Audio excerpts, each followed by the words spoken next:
उद्याच्या 9 तारखेला रविवारी तासगाव येथे शिवसेना बैलगाडी संघटनेचं पहिलं भव्य दिव्य असं अधिवेशन तिथं पार पडतंय। त्यानिमित्त भव्य दिव्य अशा बैलगाडी स्पर्धा त्या ठिकाणी होत आहेत।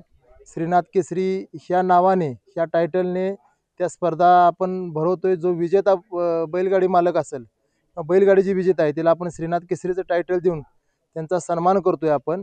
आणि येणाऱ्या 9 तारखेला तासगाव पासून एक 10 किलोमीटर अंतरावर जे मणेराजुरी गाव आहे किंवा तासगाव कोटेमंका रोड जो आहे त्या रोडला हे असं भव्य दिव्य असं 400 ते 500 एकरामध्ये हे भव्य दिव्य असं बैलगाडी स्पर्धेचं आयोजन केलेलं आहे। खरं तर येणाऱ्या काळामध्ये बैलगाडी स्पर्धेला जास्तीत जास्त चालना मिळावी, शेतकऱ्यांना चालना मिळावी, बैलगाडी मालकांना गोवंश संवर्धनाला चालना मिळावी, ह्या उद्देशाने खरं ह्या स्पर्धा आपण आयोजित केलेल्या आहेत।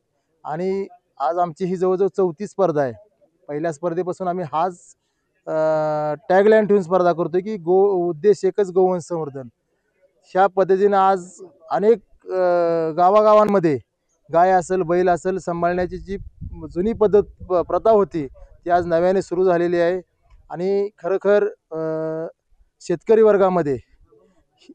वर्गामध्ये एक नवीन अर्थचक्र तयार झालेले आहे बैलगाडी स्पर्धा म्हणजे। आज आपण ह्या बैलगाडी स्पर्धेसाठी प्रथम क्रमांकांना 2 प्रथम क्रमांक जे येणार आहेत वेगवेगळ्या पद्धती त्यांना 2 फॉर्च्युनर देतोय, 2 थार देतोय, त्याच पद्धतीने 7 ट्रॅक्टर आणि 150 टू व्हीलर अशा पद्धतीची इथं बक्षिसं आपण ठेवलेली आहेत। बक्षिसं ठेवण्याच्या पाठीमागे एवढी मोठी बक्षिसं ठेवण्या पाठीमागचा उद्देश एकच आहे आपला की जेवढी मोठी बक्षिसं असतील तेवढ्या किमती ह्या बैलांना मिळतील।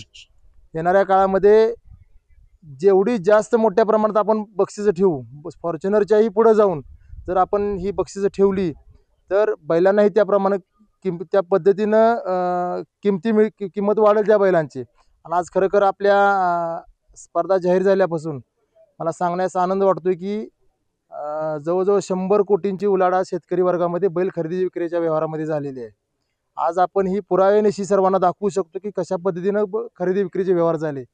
एका बैलाची किंमत 80 लाखापासून 1.5 कोटीपर्यंत बैलांची किंमत आज वाढलेली आहे स्पर्धेच्या माध्यमातून।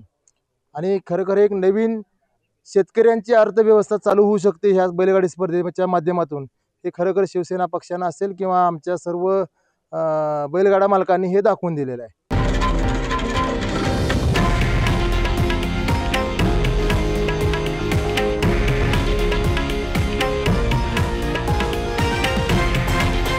हे आहे देशातील नंबर 1 न्यूज नेटवर्क आणि आपण पाहत आहात TV9 मराठी, एकमेव।